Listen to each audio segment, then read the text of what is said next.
오늘 우리들에게 주신 하나님의 말씀을 함께 봉독하시겠습니다. 하나님 말씀은 전도서 7장 16절에서 18절까지의 말씀입니다. 우리 다 함께 봉독하시겠습니다. 지나치게 의인이 되지도 말며 지나치게 지혜자가 되지도 말라. 어찌하여 스스로 패망하게 하겠느냐.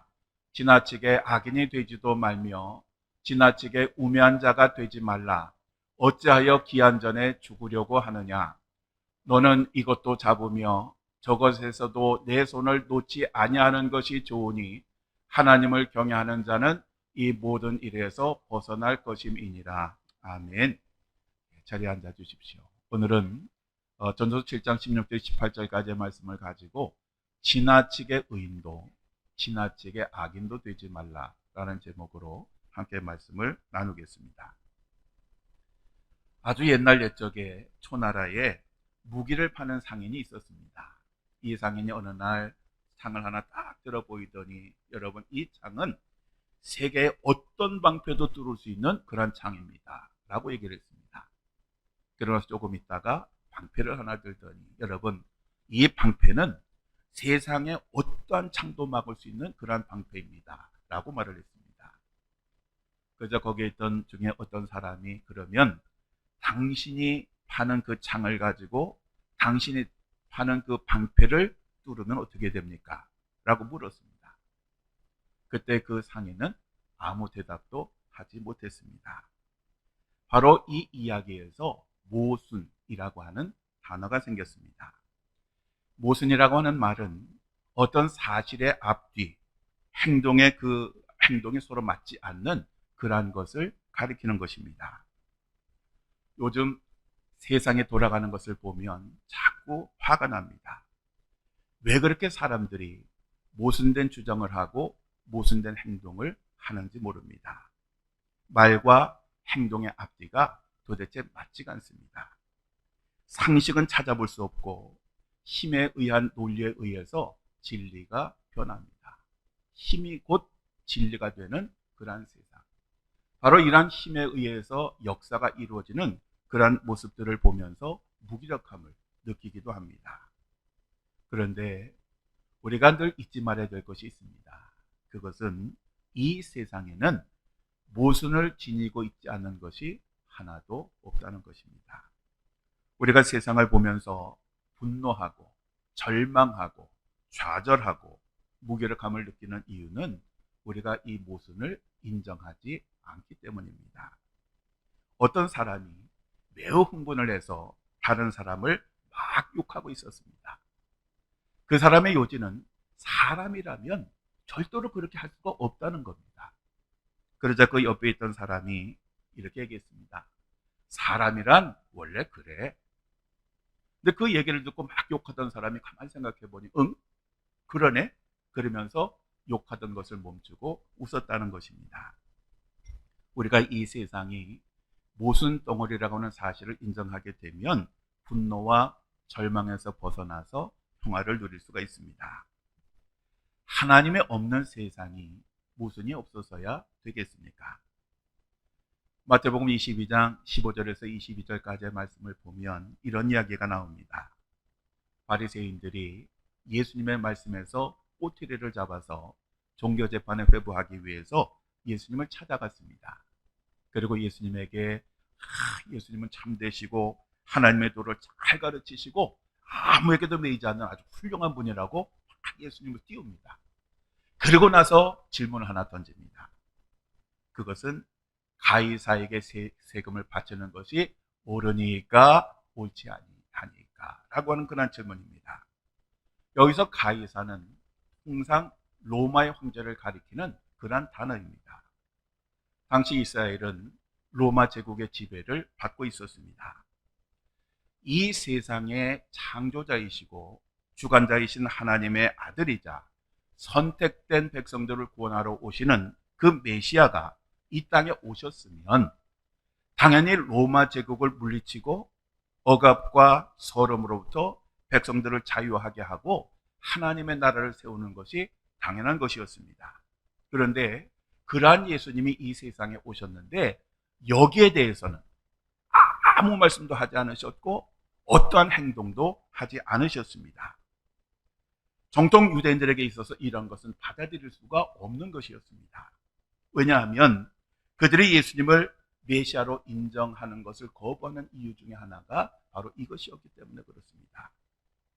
어쨌든 당시 이스라엘 백성들은 로마법에 따라서 세금을 바쳐야 했습니다. 그리고 세금을 낼 때에는 아무 그런 돈을 가지고 내는 것이 아니라 세금용으로 만든 그런 로마 화폐를 사용해야 됐는데, 이 로마 화폐에는 로마 황제의 얼굴이 새겨져 있었습니다. 당시 이스라엘 사람들은 이방 나라 황제에게 세금을 바치는 것은 이스라엘의 왕인 하나님에 대한 반역이라고 하는 그 정서가 흐르고 있었습니다. 아마도 일제강점기 때에 우리가 일본 제국에게 세금을 바치는 것은 당연하다라고 이야기를 했다면 아마도 역적으로 취급받았을 것과 똑같은 것입니다. 따라서 예수님이 납세를 찬성하면 이스라엘 백성들에게 외면을 당할 것이고, 그리고 납세를 반대하게 되면 로마 제국의 반역을 도모하는 그러한 결과가 이루어지게 됩니다. 당시 세금을 바치지 않는 것은 로마 제국에 대한 반역으로 아주 큰 죄였습니다. 사실 바리새인들이 예수님에게 던진 이러한 질문은 모순이었습니다.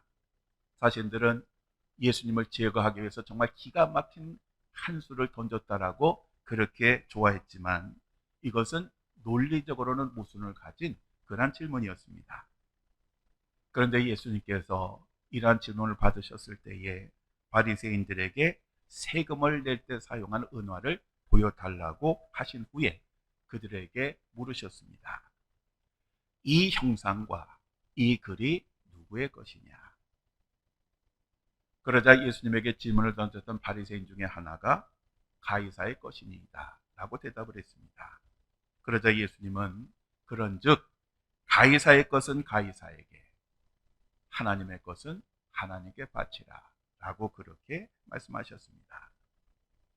결국 바리새인들은 모순된 질문으로 예수님을 코너에 몰아넣으려고 했지만 실패하고 맙니다. 오히려 그 모순된 질문에 스스로 빠지게 됩니다.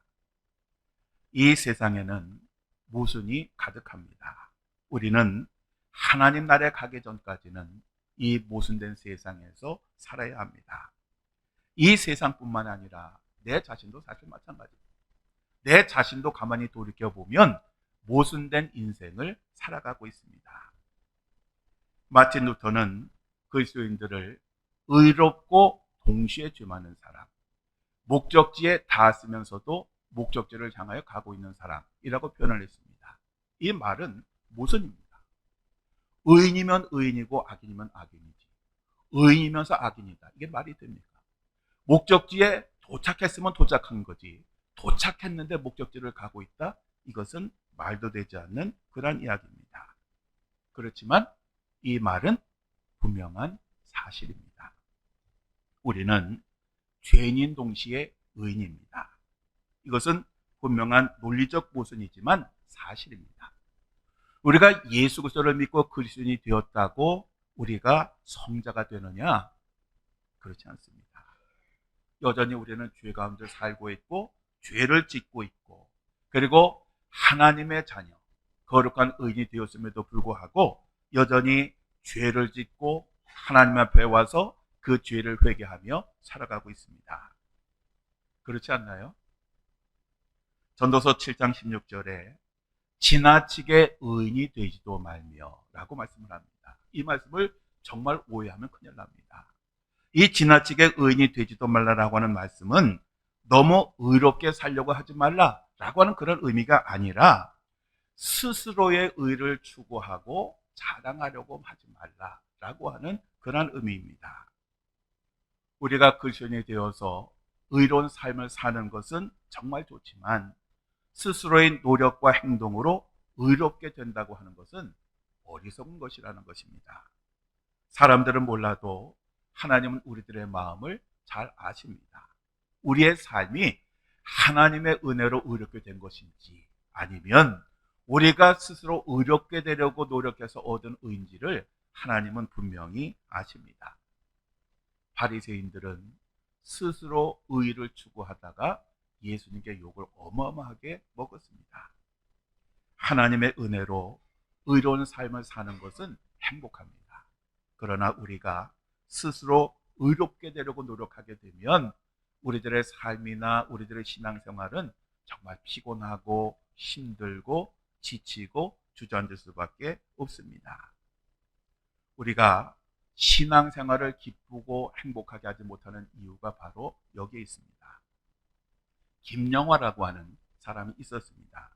이 사람은 목회자 자녀로 태어나서 어려서부터 목회자 자녀로서 하나님과 사람 앞에서 모범적인 삶을 살아야 된다라고 하는 이러한 강박관념을 가지고 살았습니다.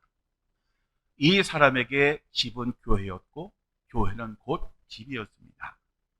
중고등부 교사, 청년회장, 성가대, 피아노 반주, 찬양 인도, 차량 운행 등 정말 눈꽃 뜰 새 없이 바빴습니다. 그런데 시간이 지나면서 이러한 모범적인 삶이 지치기 시작했습니다. 회의가 들기 시작했습니다.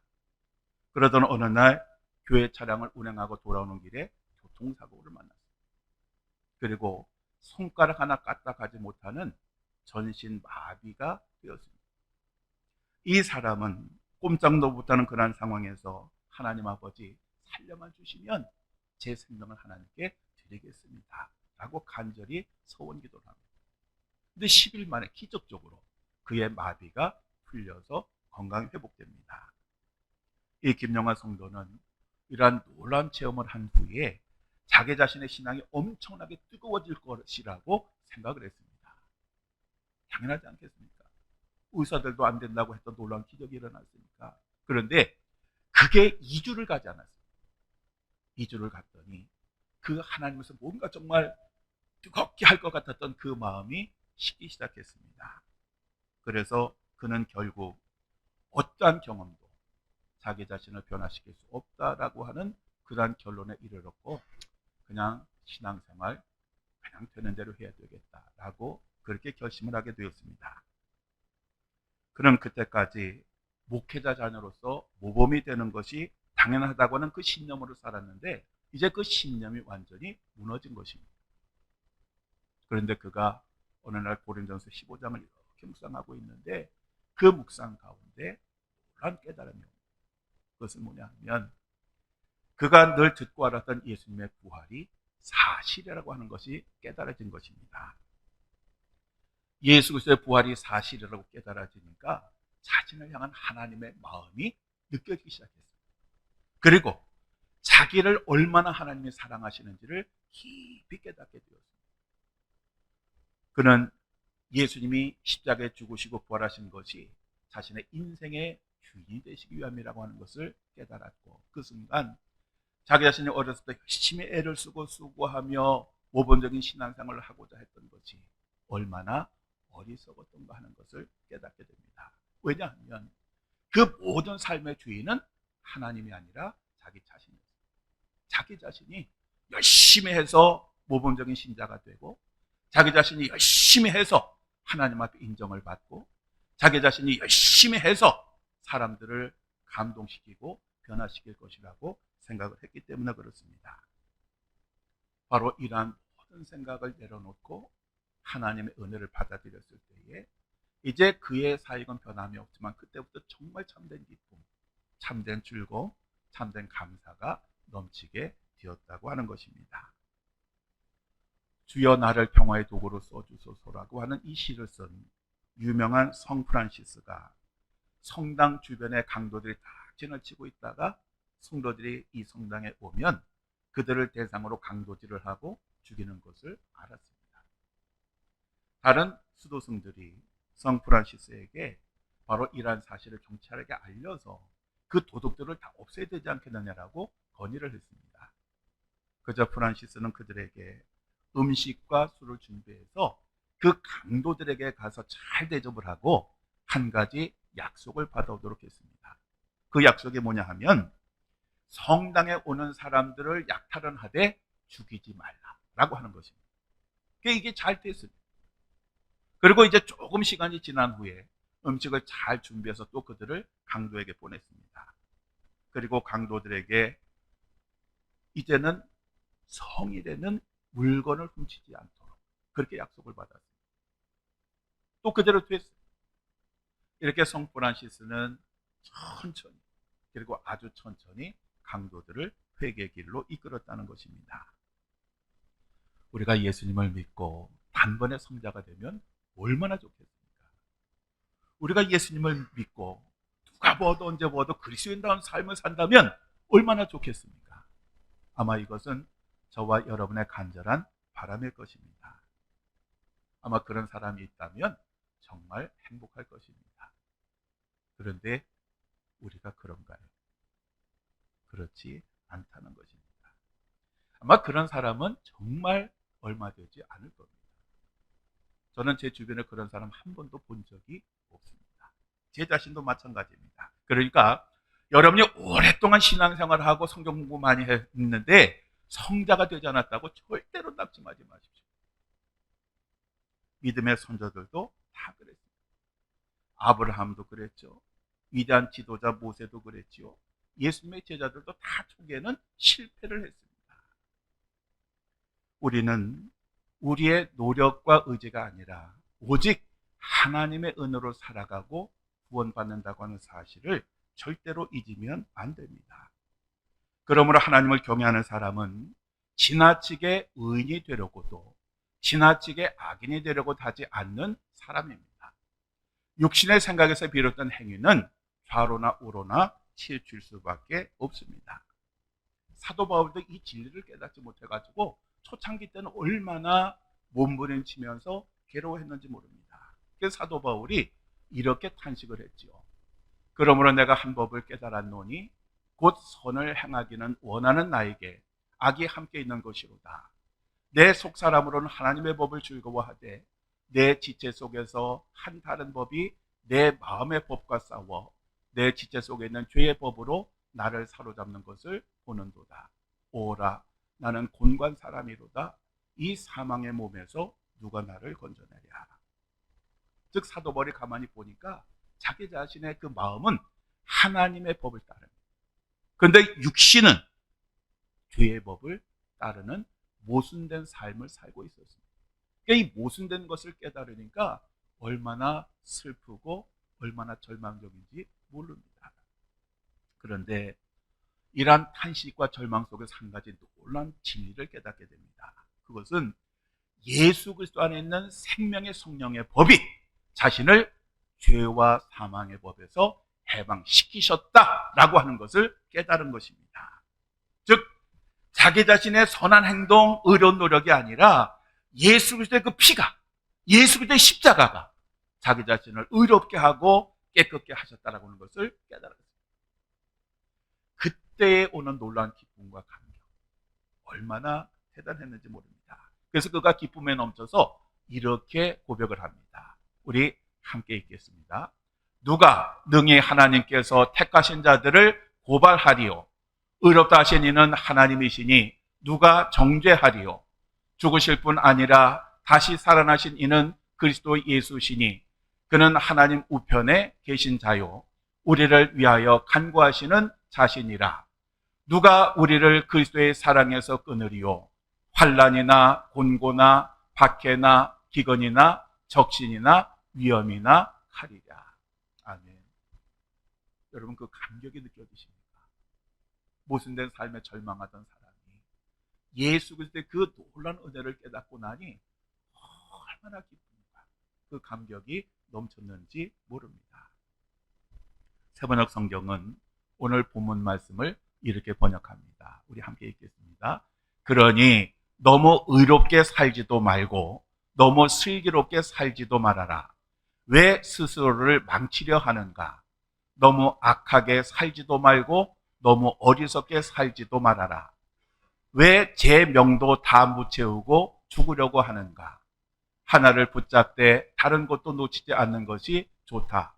하나님을 두려워하는 사람은 극단을 피한다. 그리고 이것을 현대인의 성경은 이렇게 번역합니다. 이것도 함께 읽어보겠습니다. 지나치게 의로운 사람이 되지 말고 지나치게 지혜로운 사람도 되지 말아라. 스스로 패망할 이유가 무엇인가? 지나치게 악인이 되거나 지나치게 어리석은 사람도 되지 말아라. 때가 되기도 전에 죽을 이유가 무엇인가? 아멘. 이같이 극단적인 것을 피하는 것이 좋다. 하나님을 두려워하는 마음으로 섬기는 자는 어쨌든 이 모든 것을 피할 수 있을 것이다. 아멘. 지나친 의는 지나친 어리석음이 될 수가 있습니다. 어떤 그리스도인이 회사 사무실이 연필꽂이에 연필을 2개를 놓아두었습니다. 하나는 개인적인 용도고 하나는 회사 용도로 쓰는 겁니다. 그래서 자기가 일을 하다 개인적인 글을 쓸 때에는 그 연필을 찾아서 썼고, 그리고 회사에 관한 것은 회사의 연필을 찾아 썼습니다. 되게 지혜로운 것 같지만 문제는 뭐냐 하면 이 사람은 자기가 쓰는 그 글이 개인적인 거냐 회사의 것이냐 이것을 고민하고 선택하고 연필을 쓰느라고 헛된 시간을 낭비했다라고 하는 것입니다. 교회 안에는 전적으로 의롭지 않은 사람들과는 절대로 교제하지 않겠다라고 하는 그런 사람이 있습니다. 이러한 사람들은 아무것도 하지 못합니다. 왜냐하면 이러한 사람들은 현실적이지도 않지만 진실하지도 않기 때문에 그렇습니다. 블레즈 파스칼이라고 하는 사람은 누구든지 천사처럼 행동하고자 하는 자는 마귀가 된다라고 그렇게 말을 했습니다. 대단한 말 아닙니까? 우리들은 누구나 천사가 되기를 원하고 그렇게 노력을 합니다. 그런데 그렇게 노력을 하면 천사가 되는 것이 아니라 마귀가 된다라고 그렇게 이야기를 합니다.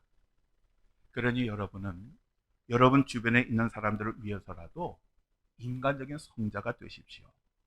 너무 성자다우면 사람들이 가까이 오려고 하지 않습니다. 그리고 좋은 이웃도 될 수가 없습니다. 사랑하는 성도 여러분, 우리는 하나님의 자녀답게 의로운 삶을 살아야 합니다. 그런데 우리가 의롭게 산다라고 하는 것은 우리가 열심히 애를 쓰고 노력하고 몸부림쳐서 되는 것이 아니라 오직 하나님의 은혜로만 되는 것입니다. 그러니까 우리가 해야 할 일은 우리가 정말 의롭게 살려고 맨날 애를 쓰고 조바심 내고 이러는 것이 아니라 하나님의 은혜가 내게 넘치도록 항상 매일매일 매 순간순간마다 하나님의 은혜가 내게 넘치도록 그렇게 기도해야 하고 그리고 그렇게 은혜 받을 자리에 서야 합니다. 왜냐하면 하나님의 은혜가 우리를 의롭게 하는 것이고 하나님의 은혜가 우리의 삶을 진정으로 변화시키는 것이기 때문에 그렇습니다. 사도 바울은 이렇게 고백했습니다. 우리 함께 읽겠습니다. 그러나 내가 나된 것은 하나님의 은혜로 된 것이니 내게 주신 그의 은혜가 헛되지 아니하여 내가 모든 사도보다 더 많이 수고하였으나 내가 한 것이 아니요 오직 나와 함께 하신 하나님의 은혜로라. 아멘. 우리가 무엇인가 할 수 있고 무엇인가 했다면 그리고 우리가 무엇인가 비웠다라고 하면 그것은 오직 하나님의 은혜로 된 것입니다. 그러니 우리는 힘을 빼야 합니다. 성령의 능력이 우리 안에서 역사하시도록 나의 의지, 나의 노력, 나의 생각을 내려놓아야 됩니다. 바로 이것이 하나님을 경외하는 사람의 삶인 것입니다. 그리고 우리가 항상 스스로 의로운 사람이 되고자 하는 노력을 하지 않을수록 우리들은 더욱더 하나님과 사람들과 가까이 할 수가 있는 것입니다. 여러분, 신앙생활은 사실 어떻게 보면 피곤하고 힘든 삶이기는 합니다. 남들보다 더 많은 수고를 해야 합니다. 그런데 우리가 스스로 의롭게 되려고 하면 신앙생활은 피곤하고 지치고 피하고 싶은 그러한 시간이 됩니다. 그런데 우리에게 하나님의 은혜가 넘치면 우리가 피곤해도 기쁨이 있고 지쳐도 우리 즐거움이 있고 그리고 너무 힘들어도 감사함이 넘치게 됩니다. 그러므로 우리들은 항상 하나님의 은혜로 살아야 됩니다. 여러분들은 지나치게 의인이 되지도 말고 악인이 되지도 말고 그냥 하나님의 은혜로 하루하루를 즐겁게 사시기를 주님의 이름으로 간절히 축원합니다. 기도하시겠습니다. 먼저 사랑과 먼저 은혜로 저희들을 구원해 주신 아버지 하나님, 하나님은 저희들을 부르셔서 독생자 예수 그리스도의 피값을 통하여 저희들을 의롭다고 하셨고 영화롭게 하셨습니다. 그리고 성령의 능력을 주셔서 그리스도인으로서의 삶을 살게 하셨습니다. 이 모든 것이 하나님의 은혜로 된 것인데 저희들은 이것을 알면도 불구하고 저희들의 성실과 노력으로 의로운 삶을 살려고 애를 씁니다. 하나님 앞에 인정받으려고 하고 다른 사람들에게 칭찬을 받으려고 합니다. 그래서 하나님의 은혜와 성령의 능력보다는 저희 자신을 앞세우며 살아가고 있습니다. 그러다가 지치고 힘들어 주저앉기도 하고 신앙생활을 쉬기도 하고 하나님을 떠나기도 합니다. 저희들의 이러한 어리석음을 용서하여 주옵소서. 이제 저희들의 모든 노력과 시도 이전에 하나님의 은혜가 먼저 와야 함을 깨닫게 하시고 오직 매일매일 하루하루를 하나님의 은혜로 살아가는 저희들이 되게 하여 주옵소서.